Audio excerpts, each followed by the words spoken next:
Good evening, Blackpool. Yes, here we are, Blackpool on a Saturday night.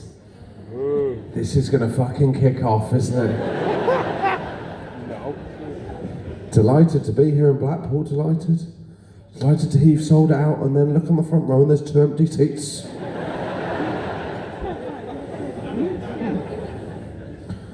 You know what's happened there? They've gone, have you heard Josh Widdicombe's coming to Blackpool? Yeah. Do you like him? No.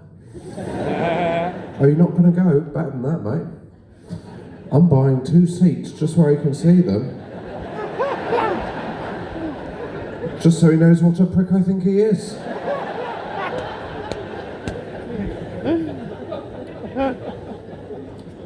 It's a pleasure to be in Blackpool, isn't it? What a lovely weekend I chose for a day by the seaside. Oh, did you enjoy Blackpool? No, I didn't want to get out of my car, if I'm honest with you.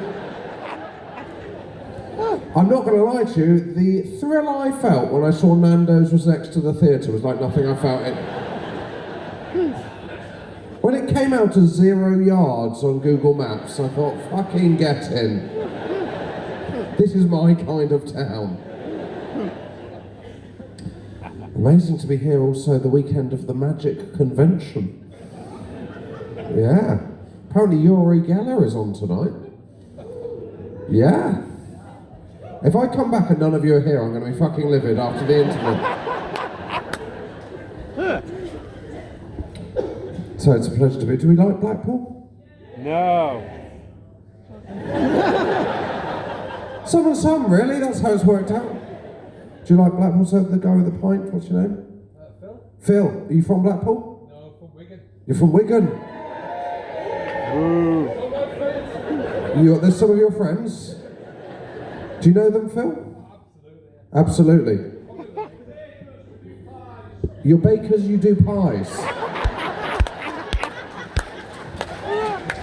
Oh my god. I'm not going to lie to you. If I had said that, it would have been considered racist, but now...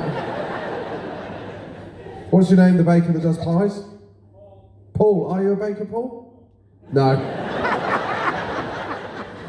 Bloody hell, you cracked under questioning, didn't you? I wouldn't want you in the witness stand for me. Did he do it? No. Did he? Yeah, he did, yeah. You got me. Second time out. What do you do for a living, Paul? You don't? It's a very confident way to... What would be your dream job, Paul? You what, sorry? You're a conscientious objector to work. I mean, I can point fingers, I do this for a fucking living. My hands haven't seen a day's work in their life, mate. Who are you here with, Paul?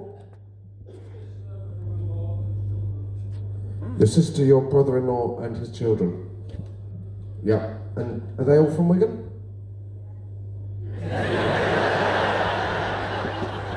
I don't know which member of your depressed family that was.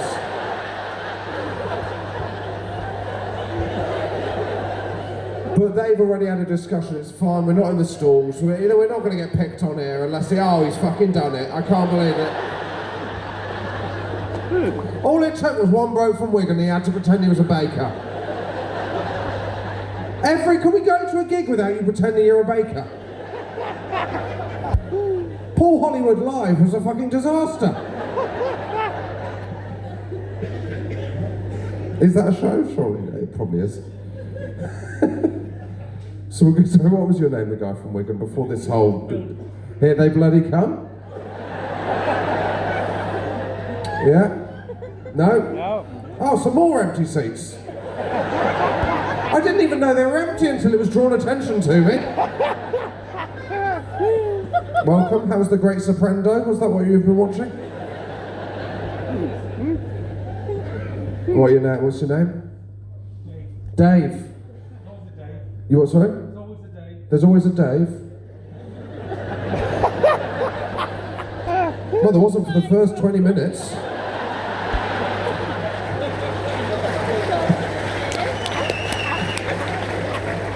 We've just been going around the room discussing how there's not a Dave in the room. We were 30 seconds from calling off the gig, going, we can't do this, there's always a Dave. There's more of you coming, what the hell's going on? 2 more Daves.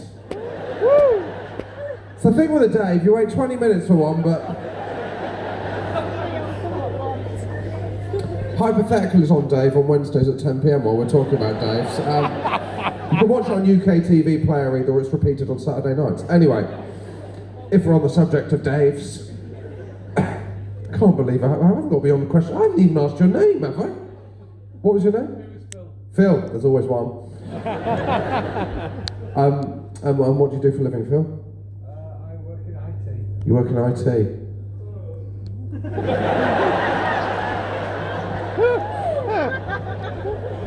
Did your voice just break? Was that the guy? Was that the baker? No. What the fuck's wrong with this bit? Some absolute wags up there, isn't there? Oh, if you're going to play Batpool, first level of the circle on the right. Fucking hell, what a disaster area. I think working in IT's, I mean, it's not interesting, but you weren't pretending it was. You weren't pretending it was. We're not accusing you of that. Who are you here with, Phil? Who are you here with? Can you not hear me? Can I speak? If this mic isn't on, it's been a very awkward first 5 minutes, hasn't it? You all just sat there going, I can't hear a fucking thing. Just laugh when he stops talking. We'll get through to the break and then we'll tell someone. It's too embarrassing to bring it up at this stage. We'll go back to Dave. Who are you here with, Dave? Your wife. What's your name, Dave's wife? Tracy. There's always a Tracy, isn't there? And how did you two meet? It's the first time any member of this audience has gone silent. In a pub. I don't think that's the real story, but we'll stick with it. So why are you late, Dave? You got told it was 9:15. That seems like a very odd story. We're going to the theatre. What time does it start? 9:15. Bloody hell, so you're early. Fair play to you, mate. Fair play for being 45 minutes early for the gig. So what have you been up to instead of while you were waiting for it to be 9:15? No, that wasn't the question. Have you been out to the pub or anything, no? Yes, okay. You're not as good value as I hoped at the start when you walked in, Dave, I'm not going to lie to you, but to be fair, it's not your fault. It's not your fault. What's your name still on the front? Yeah. Darren. And who are you here with, Darren? Your good partner. That is a phrase I don't think I'd ever pull out in the... Did you panic, Darren? You did panic, yeah. What's your name, Darren's good partner? Celia. And has he ever called you his good partner before? He's his bad partner. Don't keep digging, Darren. How long have you been together? That's a noise, it's not an answer. 18 years. 18 years. How did you meet? Work. What do you do? Don't ask. Well, it's too late now, isn't it? I'm not going to lie, in a room of 1,000 people, it's difficult for me to backtrack on the question. Civil servant. Got the glasses down, I see I've got... How long you had the glasses? Long time, yeah. It's the first tour I'm doing with the glasses. Yeah, I didn't know what they were, man. Let's not turn this grubby. I didn't know whether to wear them for stand-up. I asked my friend, I said, do you think I should wear them for stand-up? She said, no, I don't think you should. Because then you can wear them in your day-to-day life and people won't recognise you. Because clearly she thinks I'm Clark fucking Kent. Don't know how many of you have been sat here for the first 10 minutes going, who the fuck is this specky prick? Bloody hell, Ramesh, what a bonus!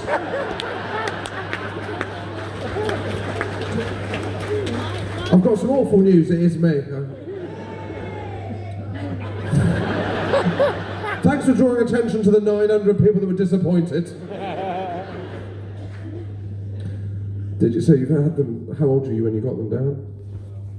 About 7, yeah. Because it's difficult. I didn't know about adapting to them, so I asked my friend and said, "What's it like adapting to glasses?" He said, "I wouldn't know because I've had glasses since I was a baby." No, you haven't, no. Picture a baby in glasses. Simply not a thing. Did you fail the eye test when you were a baby because you didn't know any of the letters? Just the optician going, "Fucking hell, this baby's blind as a bat. You can't even get the big F. None of these babies can see a thing. It's an epidemic. What is going on?" I nailed the big F, This is what happened. I got to the smaller letters and I said, "Oh, they're too small, I can't do them." And he said, "Do you want to have a guess?" No, what use would that be? I don't want to mistakenly pass the eye test. We're going, "Do you need glasses?" "No, I don't know. Why can you see?" "No, I can't see a fucking thing, no." But it turns out I'm great at guessing. Is this Nando's? I hope it is. It's just across the street. I can find that. I got to the end, right? And he said, "I've got good news and bad news." He said, "The good news is one of your eyes is fine. The bad news is you're going to need glasses for your other eye." And I thought, that is the same news. I'm not just going to wear one lens in. God, the money I'm saving is unbelievable. Imagine if I walked on tonight wearing a fucking monocle. Look at bloody hell, Games Master, what a bonus.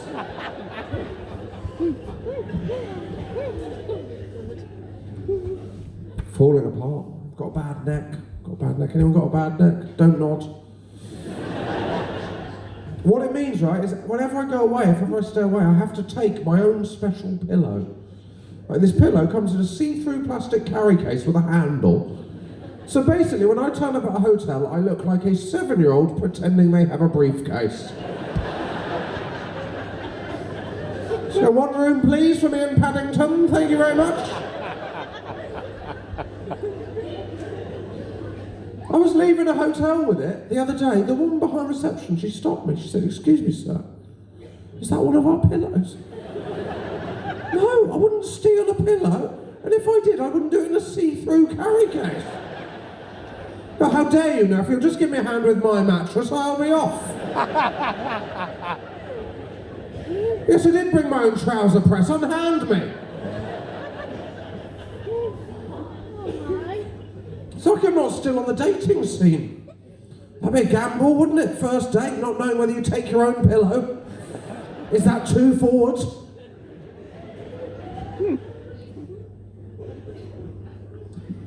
I think I'm heading towards middle-aged. At the moment I realised I was possibly middle-aged was recently my wife signed us up to a thing called an organic vegetable box delivery scheme. You what, sorry? Middle-aged, thank you very much, yeah. If you're not aware what this is, I'll explain it to you. Now, what some people do is they buy the fruit and vegetables that they want to eat. Idiots, these people. What we do is a much better system is once a week, we are delivered a box of vegetables we don't like,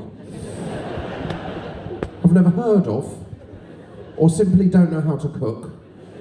And then we take this box of vegetables, put it in the fridge, and watch it rot.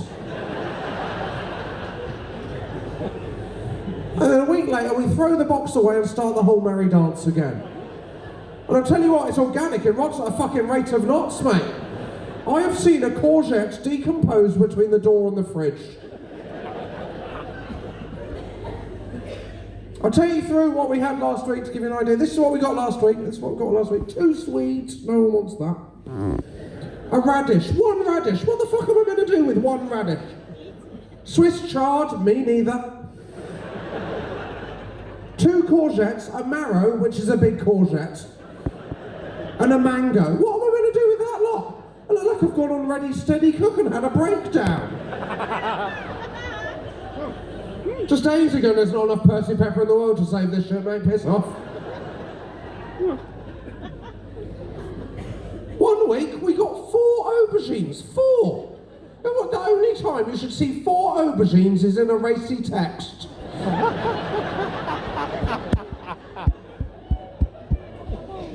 Bring him a pillow, 4 aubergines.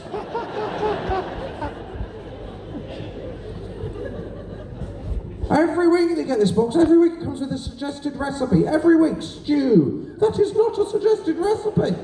That is just putting everything in a pot. Also, who wants a courgette and mango stew? With just a hint of radish.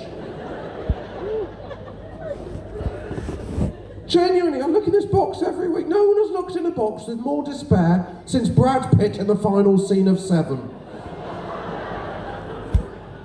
If you haven't seen that movie, I'll explain that to you. It's a film about a man who murders 6 people and then signs Brad Pitt up to an organic veg box delivery scheme. Just ends with him in the desert going, I don't even know what celeriac is. It's awful. Every week just left on our doorstep. Because that's the other thing, they just leave it on your doorstep. You know, most deliveries, they knock, you take it in for fear it'll be stolen. No fucking worries here, mate. 3 months we've been signed up, not a sniff. 1 week, someone added his own parsnip. Just walking past, I can get rid of my shit. See you later, losers.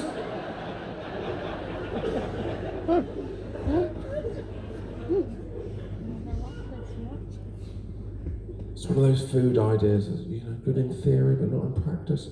Like stuffed pasta. You buy that from the supermarket, you think, oh, this will be nice, yeah, spinach and ricotta. Sun-dried tomato and mozzarella. Can you taste the difference? Can you fuck? I got one the other day, 4 cheese. If you can name me those 4 cheeses. Because from what I could tell, it was Laughing Cow, Primula, Dairyley and Wotsits. Tasted so unlike cheese. I was having to grate cheese on. I don't know, but I'm only in 5th cheese.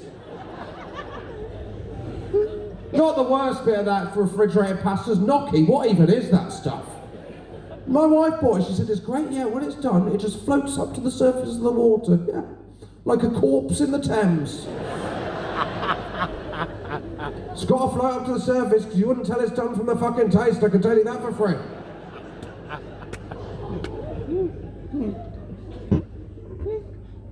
Are you a foodie, Phil? Yeah, what's your hot drink of choice? Hot drink? Americano. You what, sorry? Americano? Yeah? And how do you take Americano? Sugar? Yeah, just one. Just one. I'm not making. That's an acceptable option. Coffee, acceptable. Teas, acceptable. Tell you what's not acceptable. What I'd recently had a meeting with my accountant. 50-year-old man in a suit. Space of 45 minutes, he had 2 hot chocolates. 2 a 50-year-old man in a suit. I sat there going, sorry, you're the child from Big. This is what happened. His assistant came in, she said, what do you want? He said, I'll have a hot chocolate. And she turned to me and said, do you want one? No, I shouldn't think so, because this is, last time I checked, was a business meeting. Not a fireworks display.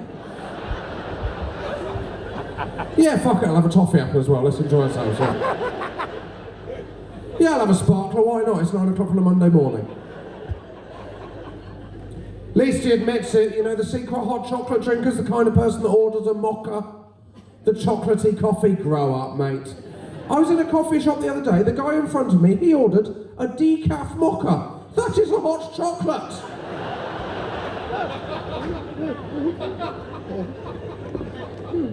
So you get these grown-ups, you know, the grown-ups that still get the chocolate advent calendar.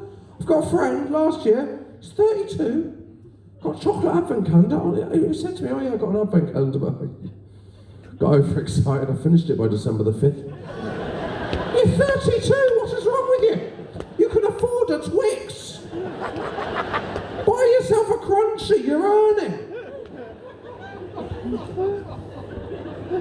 But now you get the grown-up advent calendar, have you seen these? The gin advent calendar? The gin advent calendar, by December the 3rd, you've lost your job.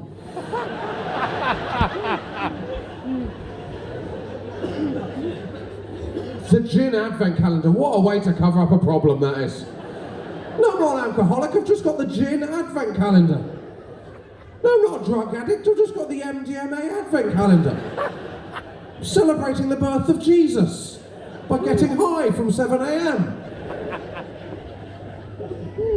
You get the Pets advent calendar, have you seen the Pets? Just to be clear, that is an advent calendar for your pet. It's not a different pet each day. By Christmas Eve, your house looks like Dr. Doolittle's. get advent calendar. What? My friend got an advent calendar for his dog. It's a dog. They don't give a shit. They don't celebrate religious festivals. Oh, do you want a bonio? No, sorry, mate, it's Ramadan.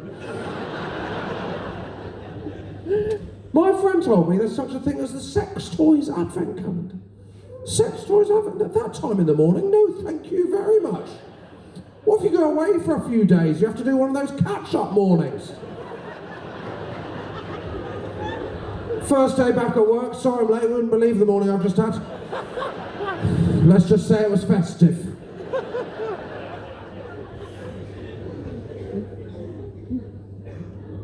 The worst advent calendar I ever had was when I was 10. My mum came back what can only be described as the non-chocolate just picture advent calendar. Hello, is that child line? Yeah, prick up your ears, Esther, you're not going to fucking believe this one, mate. The non-chocolate just picture advent calendar, no child wants that. No child's going to school, what did you get? Chocolate? Unlucky, mate. I got a painting of a shepherd.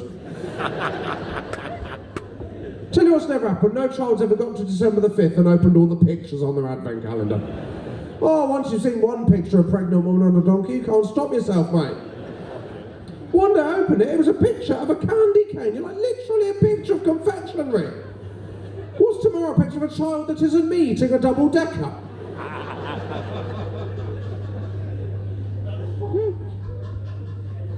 It's my mum. Is this haunted? I am. Are you at a different gig? You're slightly out of sync with the rest of the audience. Are you here via satellite?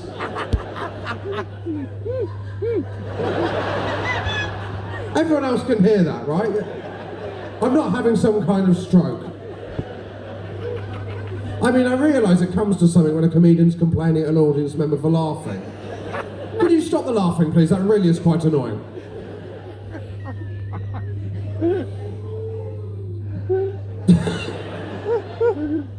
The Blackpool gig, yeah, it was nice. Then someone laughed too much. It all went off the rails, actually, yeah. No. You don't have to stop. Oh, you haven't? My mum was into the healthy foods. She was that shy level there. Like she'd do the healthy lunch boxes, she'd swap the items in. Instead of the chocolate bar, I get that little red box of raisins. You know, the one on the front, a picture of a girl on a gap year, that one. The worst, at one point she implemented celery. She said it's a substitute for crisps. It's fucking not, man. It's got to be from the same aisle of the supermarket. Oh, what have I got today? J-cloths, enjoy yourself. One day the celery was too long, I had to carry it in separately. Like it was a sword and I was going into battle. Teacher going, you know it's not show and tell, that's not why I've got it.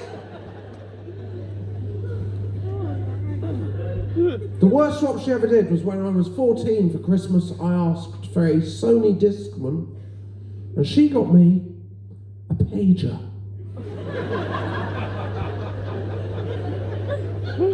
A pager.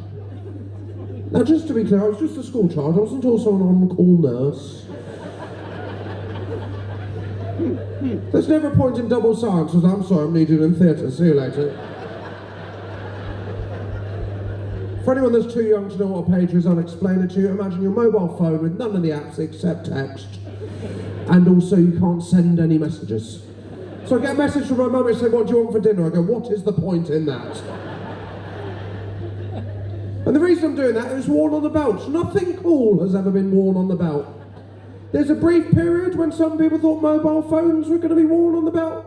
Now, if you saw a man with a mobile phone on his belt, you would think that man is a sex offender.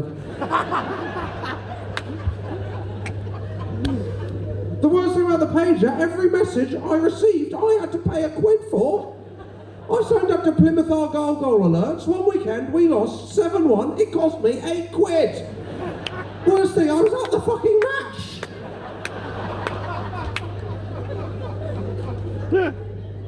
Blackpool, you are an absolutely lovely audience. What we're going to do, we're going to have a 15-minute break, go and, drink, do whatever you want. I don't need to tell you. I'll see you in 15 minutes. Cheers, bye.